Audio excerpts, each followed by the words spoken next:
हम लोग पिछले कोण के वीडियो में देखे हैं बिंदु, रेखा एवं रेखाखंड के बारे में,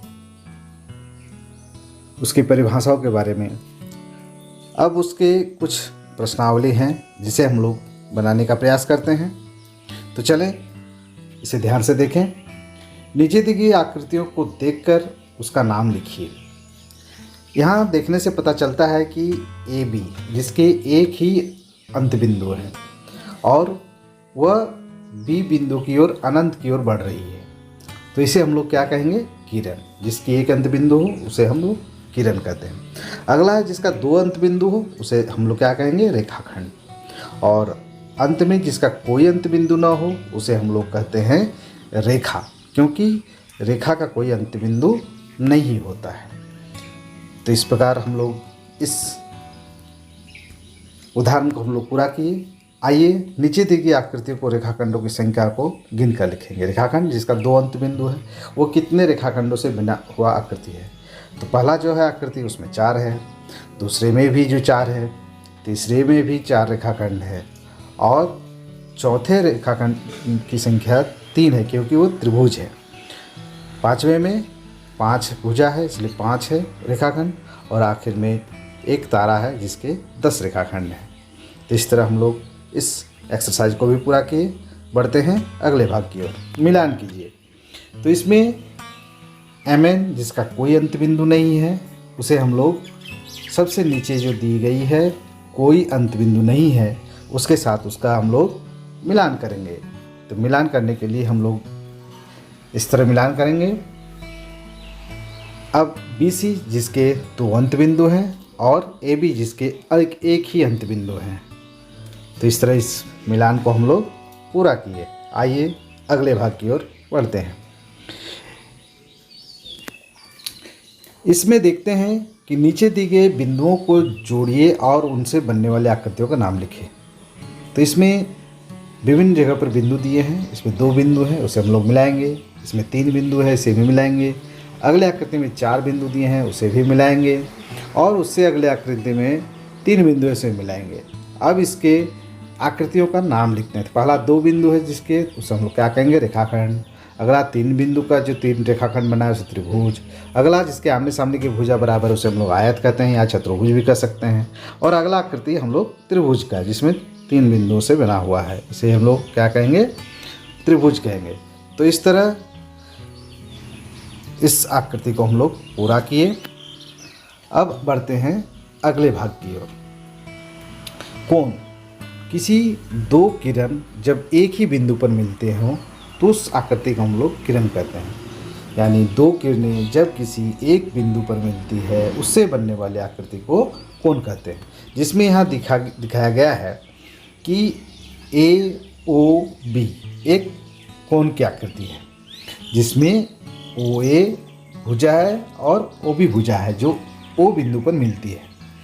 इसे हम लोग इस तरह कह सकते हैं कि जब कोई 2 रेखा या 2 भुजा आपस में एक जगह मिलती है तो उसे हम लोग कोण कहते हैं।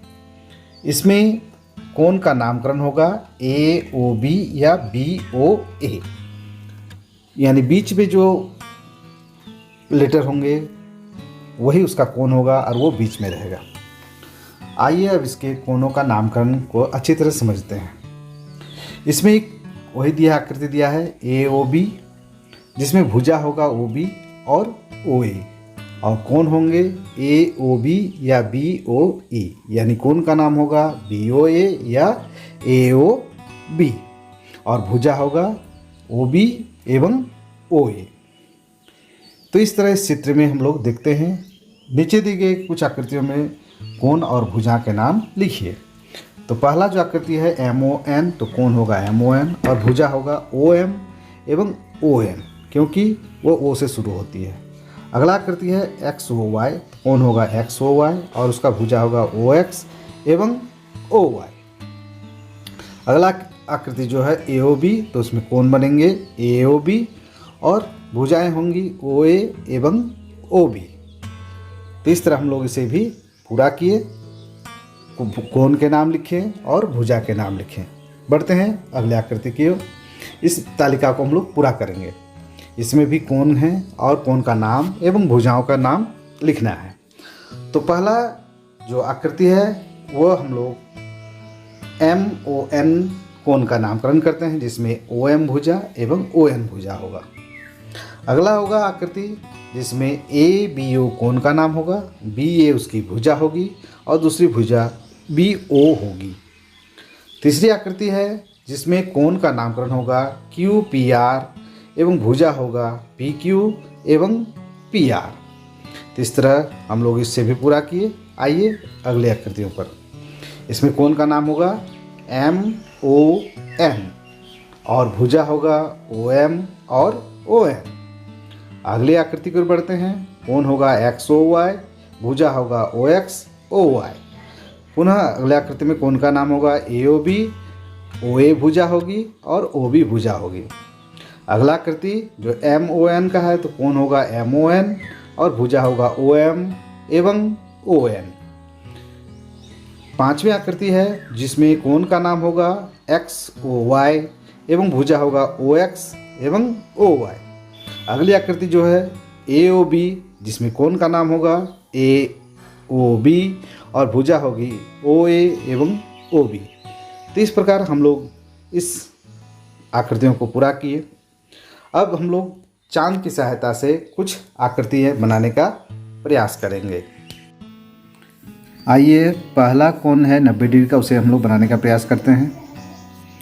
तो इससे पहले एक रेखा खींचें एवं चांद की सहायता से इसे 90 डिग्री बनाने का प्रयास करें।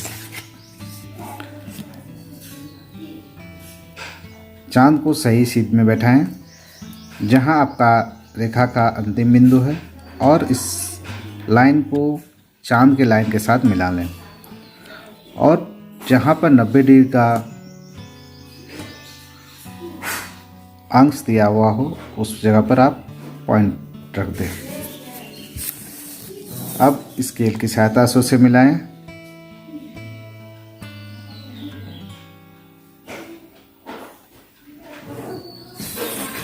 तो इस प्रकार जो ये कोण बना ये हमारा 90 डिग्री के बराबर बना। अगला जो कोण है वह है 60 डिग्री। उसे भी हम लोग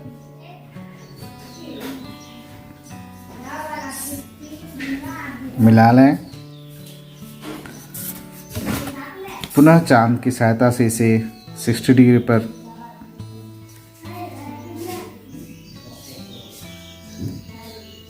पॉइंट रखें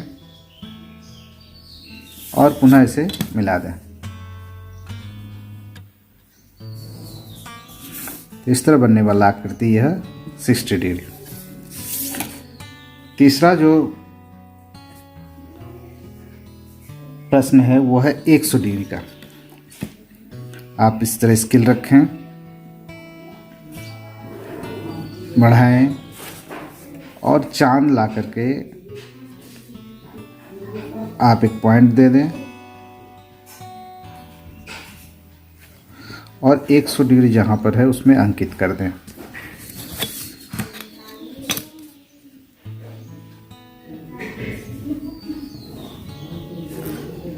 तो यह बनने वाला कोण 100 डिग्री होगा। अगला होगा 30 डिग्री का, तो उसे भी बनाएं।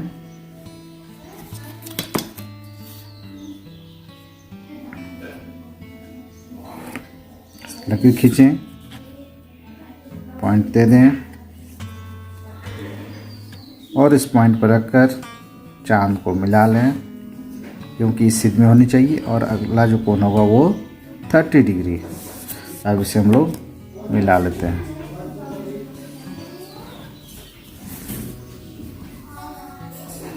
तो ये सारे कोण हमारे चांद के सहायता से बने। वह हैं 90 डिग्री, 60 डिग्री, 100 डिग्री और 30 डिग्री। इस तरह बाकी अन्य कोणों को बनाने का प्रयास करें। इस प्रकार हम लोग विभिन्न नाप का कोण बनाएं। चलिए पाठ के अगले भाग की ओर बढ़ते हैं। आइए अब कोण के विभिन्न प्रकार को देखते हैं। तो हमारी पाठ्यपुस्तक में कोण के जो प्रमुख प्रकार दिए हैं वो है सबसे पहले समकोण, यानी जब दो रेखाएं एक दूसरे को लंबवत काटती है तो समकोण बनता है और उसका मान 90 डिग्री के बराबर है। तो हम लोग सीधा साधा अर्थ बताएंगे कि जिस कोण का मान 90 डिग्री के बराबर हो उसे हम लोग समकोण कहेंगे। यह समकोण एक दूसरे को भुजा को अगर बढ़ाएंगे तो यह लंबवत करती है। तो जिस कोण का मान 90 डिग्री के बराबर हो उसे हम लोग समकोण कहते हैं। चित्र में देखें, यह दो भुजा आपस में कटती है और जितने भी कोण बनते हैं वो सभी के सभी 90 डिग्री के बराबर हैं। अगला है न्यून कोण। जिस कोण का मान 0 डिग्री से अधिक किंतु 90 से कम हो तो उसे हम लोग न्यून कोण कहते हैं। यानी जब हम किसी कोण का माप 90 डिग्री से कम मापते हैं तो उसे हम लोग न्यून कोण कहते हैं। अगला है अधिक कोण। जिस कोण का मान एक समकोण से ज़्यादा किंतु दो समकोण से कम हो उसे अधिक कोण कहते हैं। मैं 90 डिग्री से ज़्यादा होगा और 180 डिग्री से कम होगा तो उसे हम लोग अधिक कोण कहते हैं। आइए कुछ इसके उदाहरण को हम लोग देखने का प्रयास करते हैं। जिसमें कुछ समकोण दिखता है उसका हम लोग घेरा लगाएंगे। आइए देखते हैं। इसमें सबसे पहला जो होगा वो ई में समकोण है, एफ में समकोण है, एच में समकोण है, एल में है और टी में है।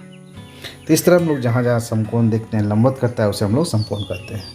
अब जो घड़ी है उस कोण को किस में समकोण बना हुआ है उसको हम लोग ध्यान से देखेंगे, क्योंकि जिस सुई लंबवत कटती है उसी में वह 90 डिग्री का हुआ। तो पहला घड़ी एवं तीसरी घड़ी जो है उसमें लंबवत कटती है। तो इस तरह ये दोनों घड़ियाँ समकोण को दर्शाती है। अब आते हैं नीचे दिए गए न्यून कोण, समकोण एवं अधिक कोण को छाटें। तो चित्र से देखने से ही पता चलता है जो 90 डिग्री से कम होगा उसे हम लोग न्यून कोण कहेंगे। पहला चित्र जो है वह उसका मान 90 डिग्री से कम है, इसे उसको लोग न्यून कोण कहेंगे। अगला चित्र भी न्यून कोण का होगा और तीसरा चित्र जो होगा वो समकोण का होगा क्योंकि वो लंबवत करता है। अगला चित्र अधिक कोण का है क्योंकि 90 से अधिक है। पुनः पांचवा चित्र भी न्यून कोण का होगा और आखिरी छठा चित्र भी न्यून कोण का होगा क्योंकि उसका मान 90 डिग्री से कम है। अब इन चित्रों को हम लोग समझने के बाद बढ़ते हैं कुछ अगले उदाहरण की ओर। इसमें ये जो चित्र दिया गया है इसमें विभिन्न रेखाओं को एक जगह पर मिलाया गया है। तो इसका माप देखते हैं। AOB का मान समकोण होगा, AOD का मान समकोण होगा, BOD का मान अधिक कोण होगा, EOD का मान समकोण होगा, AOE का मान न्यून कोण होगा एवं AOC का मान अधिक कोण होगा। इस तरह हम लोग सभी चित्र को कोण को समझें। आशा करते हैं आपको भी यह अच्छी तरह समझ में आ गया होगा। पूरे वीडियो को देखने के लिए आपका बहुत बहुत धन्यवाद।